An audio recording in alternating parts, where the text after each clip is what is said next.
Bienvenue dans Transmission, le podcast qui vous plonge au cœur du service militaire adapté. Chaque mois, à travers des témoignages et des récits authentiques, Transmission explore comment le SMA accompagne les jeunes ultramarins dans leur transformation personnelle et professionnelle. Plus qu'un parcours, le service militaire adapté offre une véritable passerelle vers un avenir prometteur où discipline, apprentissage et valeurs citoyennes s'allient pour façonner des trajectoires uniques. Le SMA, c'est aussi des jeunes formés et motivés, offrant un potentiel précieux aux entreprises locales et répondant ainsi aux enjeux de leur territoire. Découvrez comment ce dispositif unique impacte des vies et contribue au développement des Outre-mer.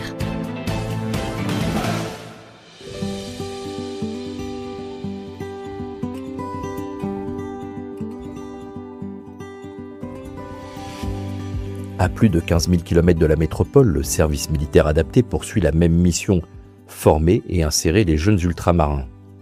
Ici, sur l'atoll de Hao, dans l'archipel des Tuamotu, une nouvelle compagnie a vu le jour en 2022. Une compagnie du bout du monde, isolée mais essentielle aujourd'hui. Son objectif ? Proposer des formations utiles et durables pour permettre aux jeunes Polynésiens de travailler et de rester sur leur île.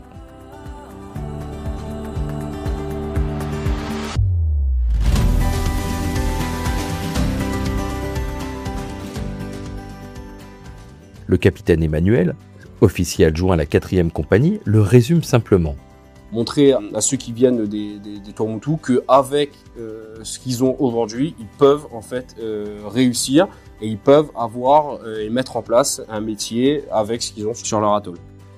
C'est tout le sens du SMA en Polynésie, adapter les formations au territoire. Ici, les jeunes apprennent à cuisiner, cultiver, produire ou gérer un écolodge, dans un esprit d'autonomie et de responsabilité.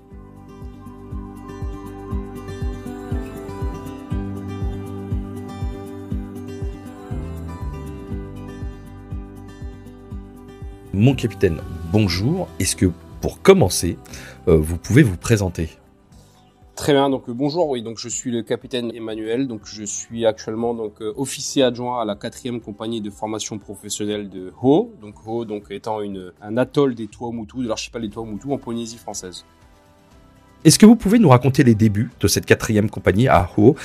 Quels ont été les premiers défis logistiques, évidemment humains, pour installer cette unité qui est dans un atoll qui est très isolé, on va dire. Effectivement, donc l'installation de cette compagnie, elle a eu lieu en 2022. Alors moi, il faut savoir que je suis arrivé en 2023. L'installation de cette compagnie, elle a eu lieu en 2022 et c'est vrai que installer une unité militaire sur un atoll aussi isolé que Ho, en fait, c'est un véritable défi. D'abord logistique, parce qu'en fait, tout simplement, il faut emmener par bateau ou par avion, en fait, tout ce qui se rapproche du plus de la vie de la compagnie. Donc, les bâtiments modulaires, les bâtiments pédagogiques, les véhicules, les équipements, et vous comprendrez que c'est assez conséquent et assez important. Donc, c'est vrai que chaque livraison, chaque demande, enfin, tout doit être anticipé des mois à l'avance et tout doit se faire avec une date bien précise pour que la compagnie soit efficiente et puisse accueillir les stagiaires au plus vite. Donc il a fallu aussi humainement de base construire une équipe suffisamment soudée et professionnelle pour pouvoir fonctionner dans un environnement qui est assez restreint et exigeant. Et ensuite l'ancrage dans cet atoll a été particulier étant donné que lorsqu'on s'est installé, il a fallu comprendre l'île, rencontrer ces différents acteurs sur place avec notamment l'équipe municipale, mais aussi différentes personnes qui sont aussi à poste, que ce soit au collège ou sur les marchés locaux, et surtout écouter leurs besoins, nos besoins, et faire en sorte que tout fonctionne au mieux pour nous. Donc ça a été effectivement un réel défi logistique pour tous ces éléments de réponse. Juste pour comprendre, alors je sais que vous n'étiez pas là au début, donc vous disiez l'installation en 2022, vous êtes arrivé en 2023. Cette installation, elle correspond en fait, elle s'inscrit dans cette volonté qu'avait déclaré le président de la République à l'époque de reconnecter les territoires ultramarins, notamment avec leur jeunesse. Voilà, exactement. Oui, c'est une décision du président de la République pour justement permettre d'avoir un emplacement dans l'archipel des Tuamotu Gambier, permettant à nos jeunes des Tuamotu, donc à nos jeunes Polynésiens des Tuamotu, de pouvoir via le RSMA acquérir de l'expérience dans différents domaines que je vous listerai après en fonction des différentes filières que nous on emploie, et qui permettent effectivement en fait de donner à cette jeunesse polynésienne en fait des différents atouts pour qu'ils puissent s'insérer socio-professionnellement dans la vie de tous les jours. Et donc ça a été le b.a.-ba de cette construction de cette compagnie, de cette installation de cette compagnie sur l'atoll de Ho.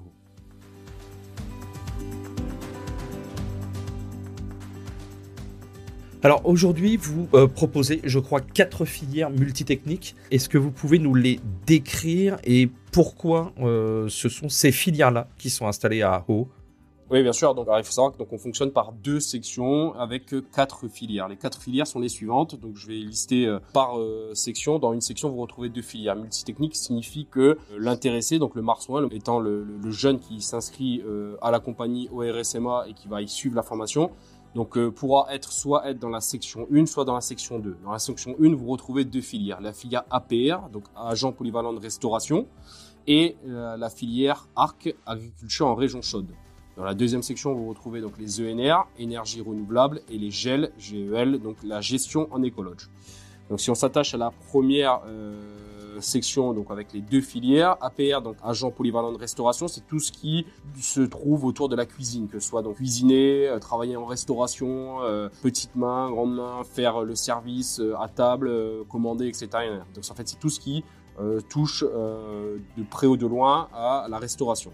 Ensuite, vous avez agriculture en région chaude. L'agriculture en région chaude, donc c'est l'agriculture dans ces terres Tuamotu qui est pour certains incultivable, mais on a voulu montrer, et c'est-à-dire on a très bien démontré que des fruits et des légumes peuvent pousser sur cet atoll de Ho, avec cette culture traditionnelle polynésienne qu'on remet au goût du jour, notamment avec la culture dans le sable et différentes autres méthodes mises en place par les tapuna, on dit les anciens.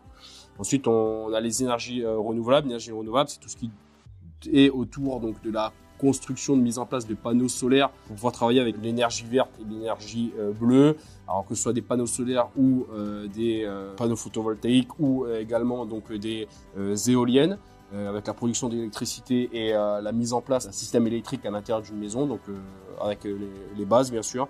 Et la gestion d'un écolodge, c'est quoi? C'est tout ce qui est lié au tourisme, à l'accueil du touriste, à l'installation dans un écolodge, c'est-à-dire dans une pension, dans un hôtel, pour quelqu'un qui viendrait dans le Tuamotu, en famille ou seul, pour visiter.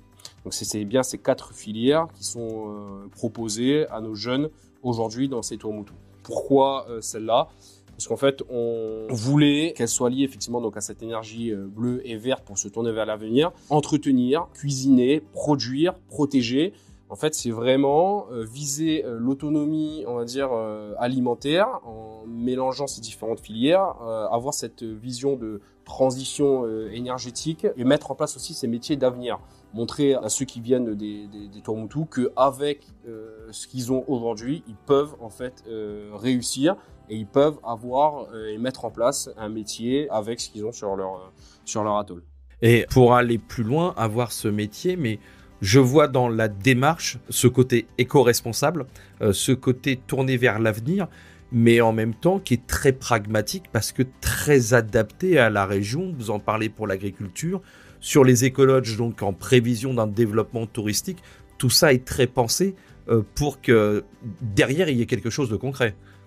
Bien sûr, en fait, c'est le lancement aussi c'est aussi cette volonté de vouloir innover, lancer et aussi changer les esprits en ayant cette vision à long terme, de pouvoir en fait être autonome, de pouvoir mettre en place un faapu avec les arcs, cuisiner ce qu'on a cultivé dans le faapu avec les APR, tout en gérant un écolodge dans lequel on va apporter ce qu'on a produit avec les 2 premières filières, pour ensuite être dans cet écolodge qui fonctionne avec ce qui a été mis en place par la filière ENR. Enfin, vous voyez, c'est vraiment en fait dans cette continuité de vouloir en fait être effectivement donc autonome et se tourner vers l'avenir.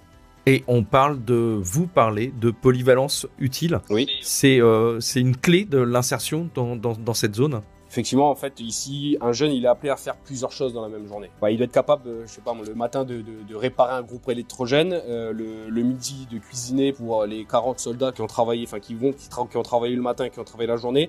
L'après-midi, de réparer le boîtier électrique, le plateau pédagogique de l'écolodge, parce qu'en fait il est tombé en panne et que le fusible il a sauté, et en fin d'après-midi de faire son sport, parce qu'en fait il faut aussi qu'il s'entretienne et qu'il continue à être performant. Donc en fait cette polyvalence utile, c'est savoir faire beaucoup de choses de la meilleure des manières possibles. C'est-à-dire il suffit pas d'être très bon dans un domaine et délaisser les autres, c'est être bon partout.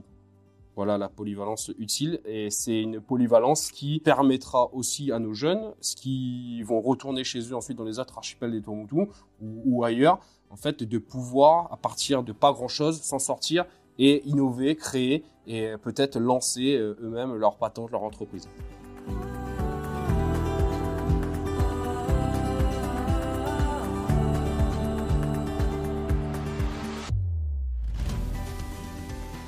On va justement parler un petit peu de ces jeunes stagiaires. Ils sont en grande majorité issus de cet archipel.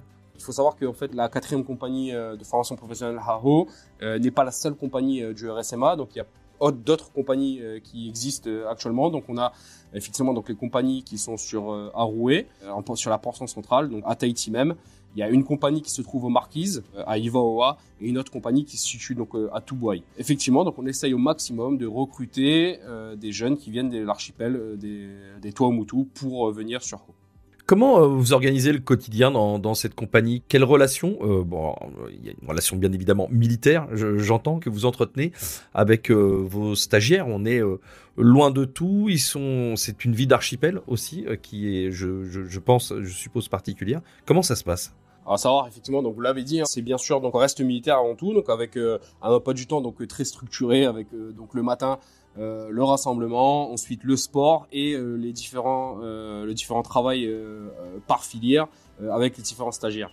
Le fait d'être sur un atoll donc éloigné et être une petite unité fait aussi qu'en fait chaque volontaire il est connu, suivi et encadré. Donc on a la particularité et un rôle central, c'est-à-dire qu'en fait on a la possibilité pour ceux ayant des difficultés ou même pour ceux qui sont, on va dire, plus en avance, en fait de cibler et d'avoir du temps pour améliorer ou être plus performant. Ça nous permet en fait d'être toujours dans la bienveillance et dans la progression et d'amener tout le monde au même niveau et que tous puissent réussir à la fin. Et donc ça nous permet d'avoir un peu plus de temps avec une équipe, certes, des stagiaires qui sont certes moins nombreux que dans les autres archipels ou dans les autres compagnies, mais avec un peu plus de temps et de moyens.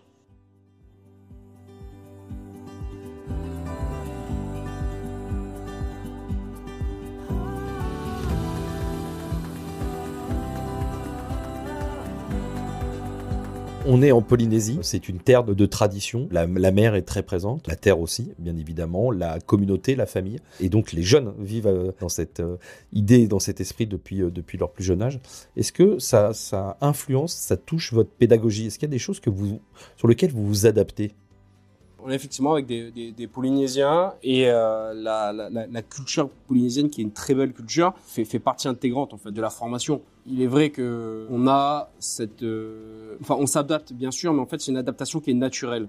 On est dans un milieu qui est le leur, la mer, la terre. En fait, j'ai presque envie de vous dire que parfois c'est eux qui nous apprennent des choses. Parce qu'en fait, ils nous apprennent leur culture, comment pêcher, comment cuisiner, mais cuisiner à leur manière. Donc voilà, ils ont aussi leur style et leur culture qui viennent mettre dans nos apprentissages pour que ça fasse en fait quelque chose de commun et quelque chose d'encore plus beau, on va dire. Et cette touche, ce petit assaisonnement polynésien qui nous permet en fait simplement aussi de faire en sorte que ça fonctionne et que ça fonctionne très bien. J'ai lu à plusieurs reprises sur l'impact du RSMA sur l'atoll de Hau, notamment de l'impact économique. Est-ce que vous le voyez concrètement? Est-ce que votre présence, elle a un impact sur la vie de la commune? Bien sûr, la présence du RSMA a bien sûr un impact sur le. Alors, pas que sur la vie de la commune, mais sur la vie de l'atoll en général. Hein. C'est sûr qu'on est beaucoup plus présent, notamment pour alors il y a différentes épreuves sportives qui sont organisées sur l'atoll de Hau, notamment par la commune, et on s'y attache régulièrement à mettre en place des différentes équipes du RSMA pour pouvoir concurrencer, on va dire, avec les associations locales, et c'est très très très bien vu de leur part. C'est aussi donc du coup pour s'intégrer à cette population. Ensuite, effectivement, les cadres qui sont présents sur l'atoll de Hau pour venir former ces jeunes Polynésiens donc sont venus en famille, et donc on est aussi donc nous implantés dans cet atoll, dans cette commune, notamment par je vais parler un peu plus personnellement, hein, notamment par nos familles et nos femmes, que ce soit nos femmes ou nos enfants. Moi, mes enfants sont actuellement donc à l'école primaire de l'atoll, hein, donc en fait on vit pleinement avec cette population, donc on est pleinement intégré, et effectivement donc ça permet en fait d'avoir une implantation, un ancrage plus fort au sein de la commune. Oui. La commune est sur les Tuamotu. Est-ce que vous avez déjà un retour justement de la population qui vous dit mais en fait vous participez aussi à ce que nos jeunes restent sur l'atoll, restent sur ces archipels, ne partent pas loin pour chercher du travail parce que vous leur donnez cette possibilité? Alors on a certains retours effectivement, alors pas pour Hau, mais pour différentes autres archipels effectivement, donc qui sont très très reconnaissants d'avoir pu former un des jeunes de leur atoll, qui est lui-même revenu travailler en fait sur tel ou tel archipel, avec cette volonté de faire mieux, de faire autre chose. Et effectivement, donc il y a eu des retours positifs, des remerciements qui ont été faits, et aussi des propositions pour certains atolls de venir aussi continuer à faire du recrutement pour encourager d'autres jeunes à suivre la voie de leurs camarades et de faire la même chose. Donc avec cette volonté de vouloir en fait continuer à pousser nos jeunes à venir au RSMA pour se donner cette chance de pouvoir se lancer dans autre chose et effectivement réussir, oui.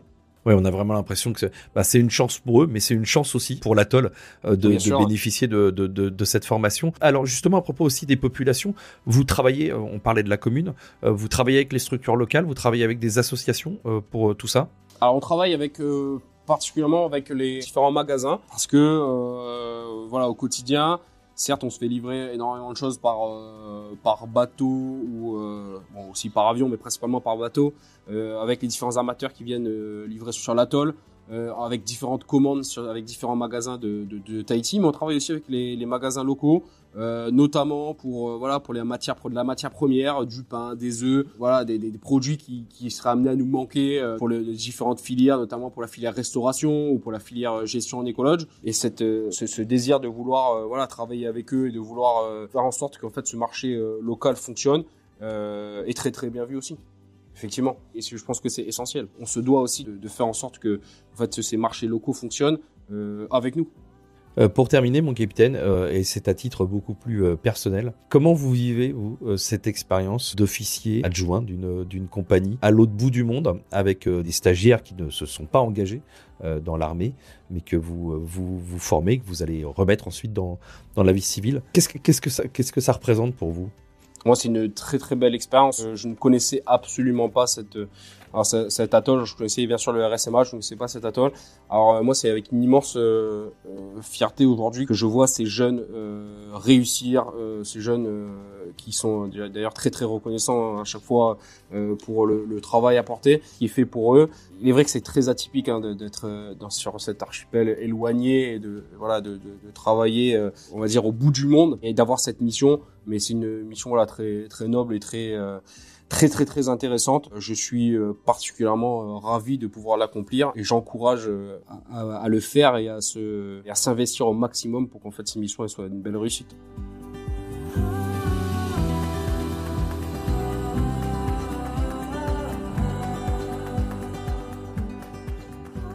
Après l'encadrement, place à ceux qui vivent la formation au quotidien. 2 jeunes stagiaires du SMA en filière matelot nous racontent leur parcours. Leur expérience illustre ce que représente ce dispositif ici au cœur du Pacifique. Une chance d'apprendre un métier, de gagner en confiance et de construire son avenir sans quitter la Polynésie.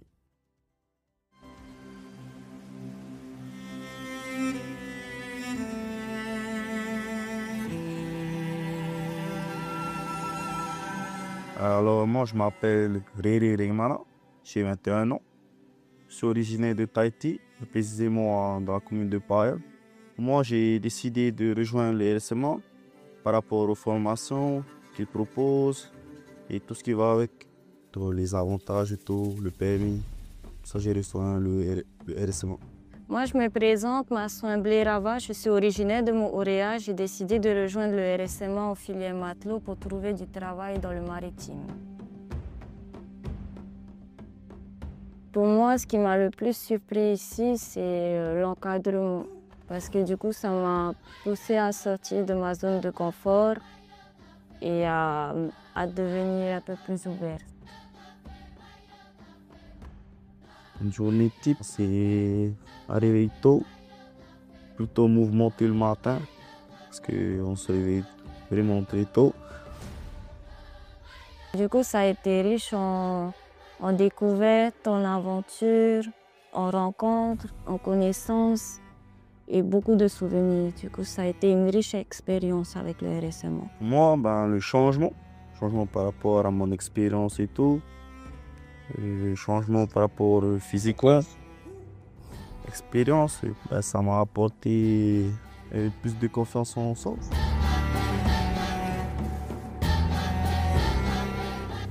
Avant de venir ici au RSMA, j'avais déjà des projets de travailler dans le milieu maritime. Et le fait d'être venue ici, ça m'a permis d'avoir une formation et de pouvoir plus tard travailler dans le milieu. Franchement, je ne savais pas ce que je voulais faire. C'est pour ça que je suis venu au RSMA. Et pour m'épanouir dans la filière que j'ai choisie. Et pour l'instant, ça me plaît. Je préfère rester au Fénois, chez moi, à ma famille et tout. Le paradis ici, à Tahiti. Pour moi, c'est important de travailler ici en Polynésie et de construire sa vie ici parce que du coup, comme il a dit, c'est un petit coin de paradis qu'il faut promouvoir et être fier de ses origines et de sa culture.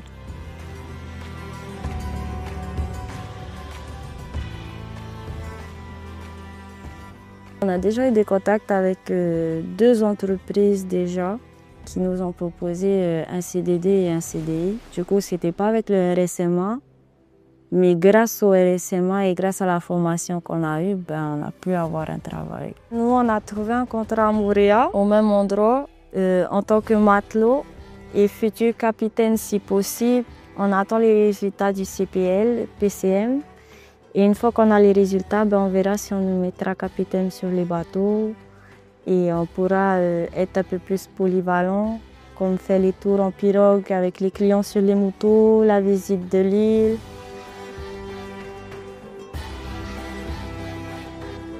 Moi, de base, je ne voulais pas faire ça, travailler dans ce métier-là. J'étais plus concentré sur les jeux vidéo et tout. Et je ne savais pas trop quoi faire. C'est pour ça que je suis venu au RSMA. Et depuis, ça m'a apporté. Et finalement, je suis bien fait ce métier-là. Ça me plaît. Moi, personnellement, je suis fier de moi. Et moi, pour ma part, ma famille est plutôt fière de moi parce que j'ai pu changer la personne que j'étais avant. J'ai évolué. J'ai pu prendre un peu plus de confiance en moi. Et pour le travail, ça va être un peu plus... je vais réussir à être plus ouverte avec les clients vu que je vais travailler dans le tourisme.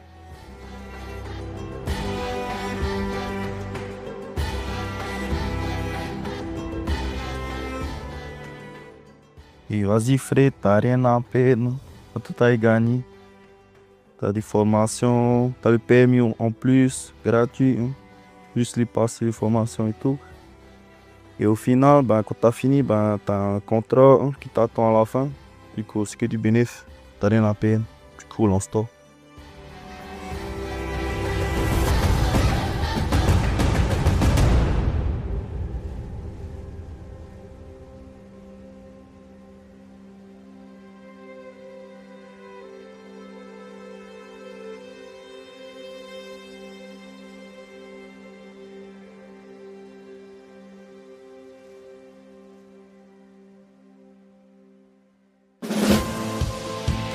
Vous avez aimé ce podcast ? Laissez-nous 5 étoiles et un commentaire sur Apple Podcast ou Spotify. Vous pouvez également le partager autour de vous. Le podcast Transmission est disponible sur toutes les plateformes de streaming audio habituelles. À bientôt pour un nouvel épisode.